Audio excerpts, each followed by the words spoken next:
todos! Vamos lá, porque hoje temos um papo com Mara Saad. Sim, nós já falamos desse livro aqui, mas é por ocasião da nova segunda fase, 39º exame de ordem, não é isso? É que estamos aqui para falar de novo do Guia Prático para o Exame de Ordem, um livro que a Mara Saad lançou, que traz dicas básicas de português jurídico e de redação jurídica para a segunda fase do exame de ordem. Vamos esperar a Mara Saad para que a gente possa bater esse papo. Olha só, acho que eu já tenho ela aqui. Olá, Mara, boa tarde, tudo bem? Vamos aqui participar. Deixa eu te convidar por aqui. Não tem pedidos, deixa eu te convidar então.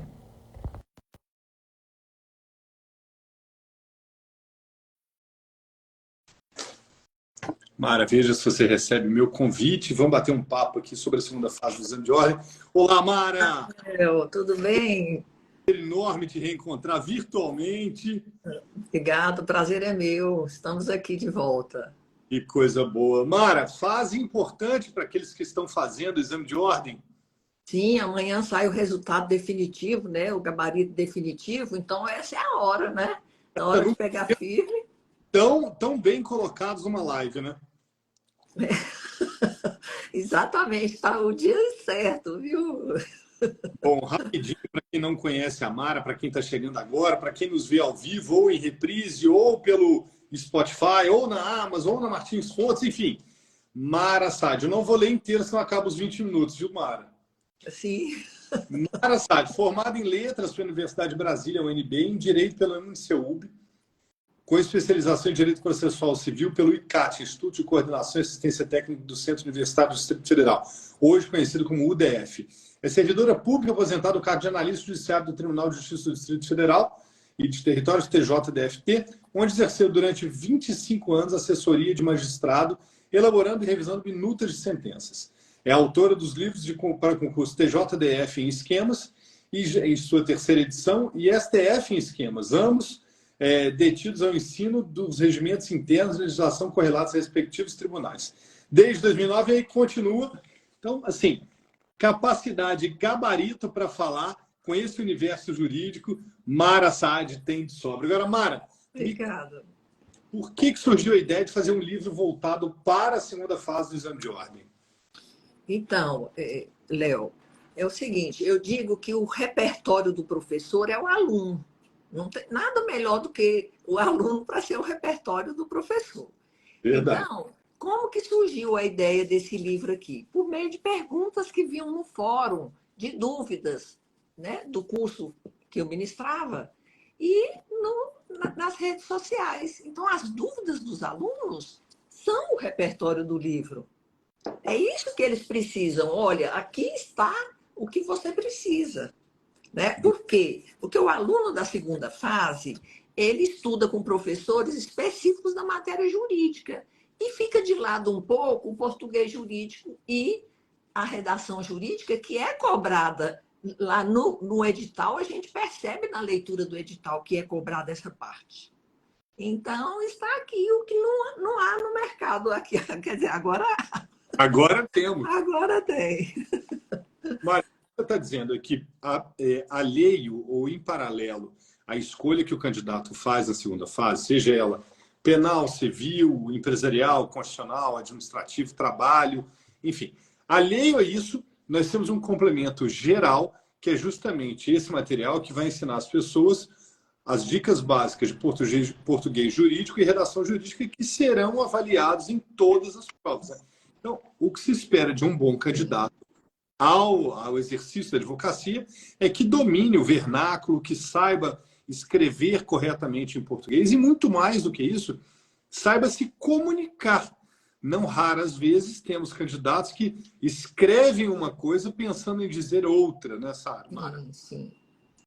E também há aquele que sabe a matéria, mas ele não sabe organizar as ideias. Não é? Então, ele precisa de um plus para poder ajudá-lo a desenvolver as ideias. E aqui tem como estruturar uma redação jurídica, como estruturar uma peça, como estruturar uma resposta de questão argumentativa, né? Então, aqui está explicado isso. O que o professor, me desculpe os professores que fazem diferente, não se preocupe em fazer, porque ele tem muita matéria para poder abordar, da matéria específica jurídica. Muito bem. E olha, o seu livro traz mais, ainda vou voltar lá no sumário, mas você tem quadros que são verdadeiros, que é verdadeiro ouro para aquele que está estudando. Então, por exemplo, na página 28, que você traz dentro dos princípios fundamentais do texto, quase assim, não faça assim. Por exemplo, a meu ver, a cobrança desse percentual é abusiva. Faça assim, a cobrança desse percentual é abusiva. Você, não é a seu ver, não é a sua opinião, né? Olha como é sutil. Exatamente. Fica subjetivo. Descumprimento contratual. Faça assim, não houve o cumprimento contratual. É sutil, mas é muito importante, né, Mara? Isso mesmo. A linguagem do direito, ela é mais objetiva, ela é peremptória, né? Você matou, você roubou, e não aí eu penso que você roubou. Se você quer acusar alguém, se o promotor quer acusar alguém, ele tem que dizer, você roubou, né? Aí depois prova que sim ou que não. Isso. Então, o direito é muito isso, peremptória, a linguagem jurídica. Não tem, a meu ver, no meu entendimento, creio, nada disso.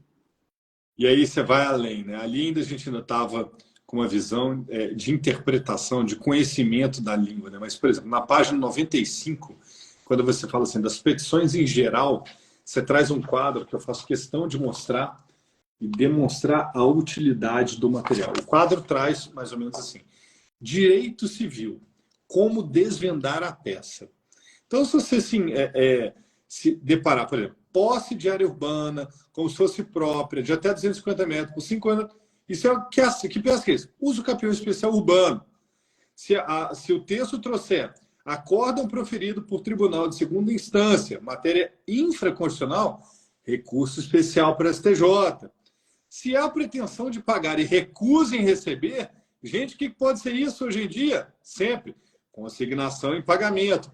Então, eu percebo que aí depois você tem direito constitucional, direito administrativo, direito tributário, e aí você vai fazendo esse raio-x daquelas sugestões que o examinador te faz subliminarmente, que você fala, entendi, amado mestre, você está querendo um acórdão, você está querendo um agravo, acórdão, um agravo.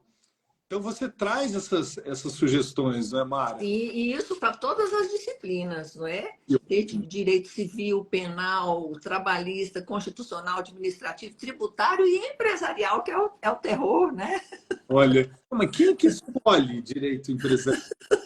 Escolhe. Mas eu fui louco o suficiente. Mas, agora, Mara, eu vou passar aqui pelo sumário, para que as pessoas que não estão nos vendo, mas sim nos ouvindo, possam entender a organização do seu livro, e aí você fica à vontade para me interromper, tá? Então, o livro começa com o capítulo 1, com os esclarecimentos preliminares. 2, requisitos exigidos pelo edital. Eu nem vou esperar você falar. Fala você, o que traz esse capítulo? Eu destrincho o edital. Muitos examinandos, eles não leem o edital porque acham que é uma perda de tempo. E, na verdade, lá tem sutilezas, minúcias, que eles precisam conhecer. Então, eu destrincho com palavras simples, olha, o edital pede isso na segunda fase, né? Além da matéria jurídica, o que o professor da disciplina específica não aborda, porque ele vai abordar a questão jurídica. Então, eu destrincho o edital para ele, ponto por ponto. O que é que vai cobrar aqui? Olha, você tem que conhecer prática jurídica. E é nisso que eu falo que o professor da área específica, ele ensina a matéria, a prática. Muitas vezes ele nem é advogado. É isso aí.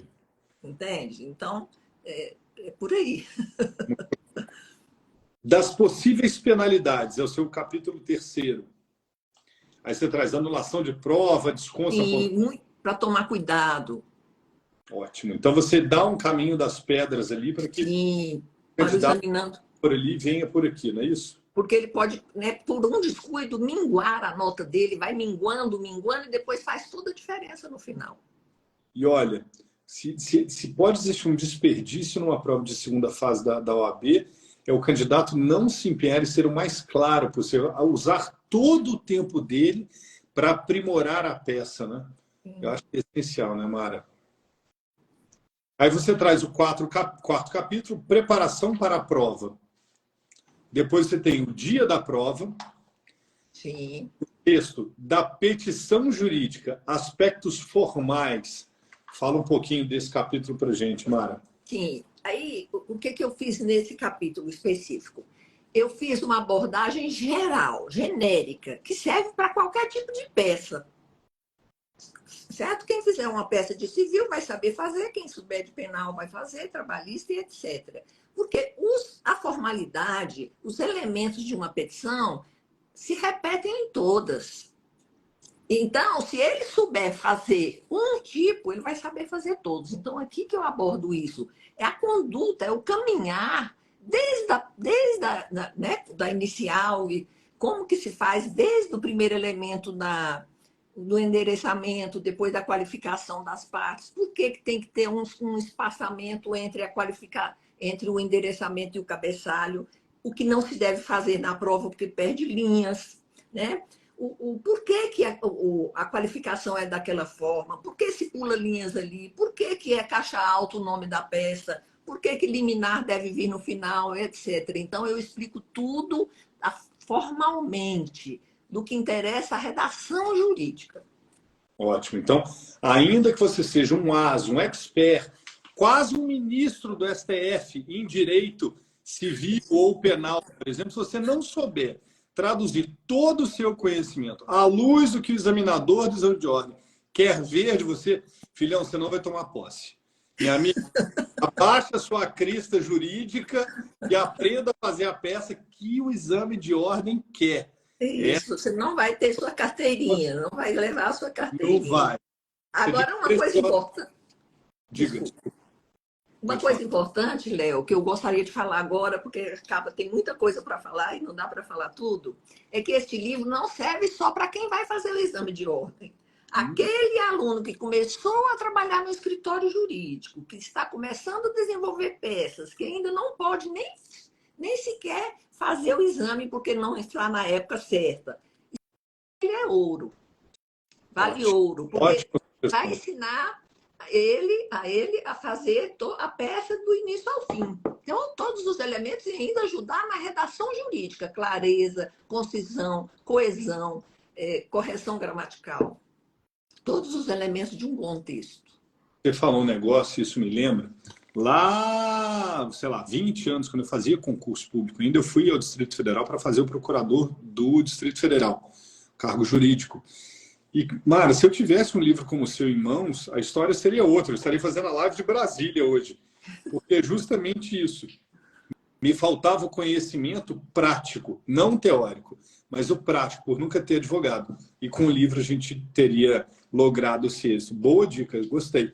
Aliás, fica dica para a gente sugerir uma mudança para a próxima edição, quando a gente, então, pode incluir também essa chamada, hein? Sim, sim. Inclusive, os concursos em que pedem peças, como o Ministério Público, por exemplo. O concurso do Ministério Público não exige sentenças, né, que é para juízes, mas exigem pareceres, exigem peças, porque eles recorrem, eles entram com ação, então serve também para o Ministério Público. O livro serve para procuradorias, o livro serve para as defensorias. Entendi. Mas é uma ótima ideia sua de mudar para fazer algo que chame. Tá vendo? Bom saber, Mara. Capítulo 8, das petições em geral. 9, fundamento legal. 10, fato. 11, fundamentos jurídicos do pedido ou fundamentos de direito. Essa é a parte mais importante do livro. Me fala um pouquinho dela, então. É aí que está os elementos que o examinador quer ler do examinando. Né? Ele quer que você desenvolva a peça aí. Porque na questão dos fatos, o exame de ordem não exige muito, porque ele já traz no enunciado os fatos, ele já narra os fatos para você, então não se exige muito dos fatos. Mas dos fundamentos jurídicos é o que você vai resolver a peça. Olha, como você vai defender a sua cliente. parte, o seu cliente, exatamente, se for autor. Quais são as teses que eu vou desenvolver? E é ali que está a estrutura, ensinando a fazer a estrutura, que é o que o aluno tem mais dificuldade. Maravilha. Aí, obviamente, numa ocorrência lógica da peça, a gente tem pedido, protesto por produção de provas, se for o caso, valor da causa, opção pela realização de audiência de conciliação ou de mediação, encerramento, local e data, assinatura que mata milhares e milhares de candidatos, né, Mara? Lembrar que não assinar, né, gente? Não assinar, só. Faz tudo, só não assina, por favor. Aí eu faço o quê? Nada, não posso escrever nem fulano, Mara. Não, advogado e OAB, só com reticências ou 3x. Eu prefiro reticências, os X eles poluem muito a peça, poluem muito o texto, né? Então, tudo isso, até o encerramento é importante. Tem gente que sabe, ignora, mas não pode, é importante. Qualquer item desses aí é importante. Um grande conhecido meu na época escreveu fulano de tal. Eu falei, filhão, você se identificou? Não, mas ela não sabe meu nome. Eu falei, fulano de tal. Entregou, né, cara? Entregou. Comandos verbais de enunciados de provas discursivas e como agradar ao examinador. Fala um pouquinho. Esse daí é o seguinte, eu faço uma análise das folhas de respostas da FGV. O que cada examinador... Porque, assim, o grupo de examinador do direito civil é diferente do penal, óbvio, né? Que eles são especializados. Então, o que é que ele está exigindo para poder... o que é que ele está cobrando? Como é que ele aborda a prova? Como é que ele faz a folha de respostas dele? Então, por exemplo, ele usa Constituição Federal. A FGV, em geral, ela usa a Constituição da República Federativa do Brasil. Ela não gosta de usar Constituição Federal. Então, eu examinando isso, verifiquei a preferência deles por artigo. A gente escreve artigo com letra minúscula, mas a FGV gosta de escrever artigo com letra maiúscula. Então, não custa agradar o examinador, embora depois você vai ser o seu advogado, você vai ser um promotor, você vai ser um juiz e vai escrever da forma que te agradar. Muito bem. Mara, posso mostrar um pouquinho das obras da Foco da segunda fase? Sim, claro. Nossa! A Foco tem uns livros específicos que não são excludentes da Mara. Eles se casam, tá? Então, então você... Não. A Foco não ensina o que a Mara ensina no livro dela. A Foco ensina por meio de seus autores, as práticas de direito civil, administrativo, trabalhista, penal, tributária, constitucional, e eu esqueci do sub, que é o de empresarial. Tinha que estar aqui também. Mas a foco de todos esses. Para que você tem tudo aí. Tenha êxito absoluto no seu exame, na sua prova de segunda fase. Com esse material não precisa mais nada, né, Léo? Com esse material. Com esses 2 livros, você seleciona. Tem que esquecer o meu. Tem que esquecer. O seu tem que ter no carrinho. Muito bom. Mara, mais algum recado, alguma dica que você queira dar em relação ao livro? Não, eu só quero dizer que o livro é aquilo que vocês pediram. Foram vocês que pediram esse livro. Né? Eu escrevi como se eu fosse fazer a prova, para mim. Então, com todo carinho, eu tenho certeza que vai ajudar muito, não só no exame, para poder iniciar a prática forense, né? A prática do direito, e nos outros concursos em geral, vai ajudar muito. Então, eu garanto que vocês vão gostar, não vão se arrepender, é um investimento. Certificado de garantia tem um livro, hein? Gostei. Mara, obrigado pela sua simpatia, disponibilidade. Obrigada, Léo. Interesse em ajudar as pessoas. O livro seguramente é uma ferramenta, de um modo geral, que contribui muito, mas quando encontra um autor como você, ele ganha vida. E aí, com esse livro que tem vida, as pessoas podem prosperar, podem advogar, passar nos seus concursos e, claro, lembrar sempre do apoio que foi o seu trabalho para isso. Obrigado. Obrigada a você. Obrigada, pessoal. Um abraço para todos que participaram. Fiquem todos com Deus e com saúde. Até o nosso próximo encontro. Um grande abraço. Tchau, gente. Obrigada, Léo. Obrigado, Mara.